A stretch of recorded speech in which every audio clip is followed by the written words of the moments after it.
এখান থেকে এক বছর পর চিন্তা করি। আচ্ছা শুনেন, আমার কথা শুনেন, আপনি আরো কম দিন, সমস্যা নেই, তারপরে আমি কাজটা করি, আপনার সমস্যা নেই। দেখি আমি আচ্ছা, আপনার 3টা দাঁত ইমপ্ল্যান্ট করা লাগবে। খরচ কত পড়তে পারে? 1,80,000 টাকার মতন খরচ পড়বে আপনার।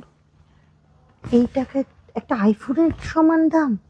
না, আমি চিন্তা ভাবনা করি একটু। হ্যাঁ, আর এখন আপনি যদি 3টা দাঁত না থাকে সেক্ষেত্রে আপনার কি হবে জানেন? আপনার এখানে আপনার মনে করেন যে ডায়াবেটিস হবে, আপনার প্রেশার হয়ে যাবে, আপনি খেতে পারবেন না, আপনার এই টাকাটা ভেঙে যাবে। এখন আপনি চাচ্ছেন যে আপনার এত সুন্দর যে একটা রূপ, আপনি কি এটা দ্রুত চলে যায়, এটা কি চাচ্ছেন? তারপর আমি একটু চিন্তা আমার ভাবনা কথা করি। শুনেন, আপনার এখানে আপনার সুবিধার থেকে আপনার অসুবিধার বেশি হচ্ছে। আপনি টাকা দিকে কেন ভাবছেন? আপনি 10,000 টাকা কম দিন আমাকে, তাও সমস্যা নেই, তারপরেও আপনি কাজটা করেন আমাকে। তারপরে অনেক টাকা। অনেক টাকা না, 1,70,000-1,80,000 টাকা কি খুব বেশি? আপনি একটা আইফোন নিতে পারবেন 1,70,000 টাকা, এটা কি খুব বেশি? আপনি তার থেকে কাজটা করেন, আপনার জন্য ভালো হবে। আচ্ছা, একটু দেখি। আচ্ছা, হ্যাঁ, তার থেকে আপনি আরো 10,000 কম দিন, আপনি টোটাল 20,000 টাকা কম দেন, সমস্যা নেই, আপনি 1,60,000-ই দেন।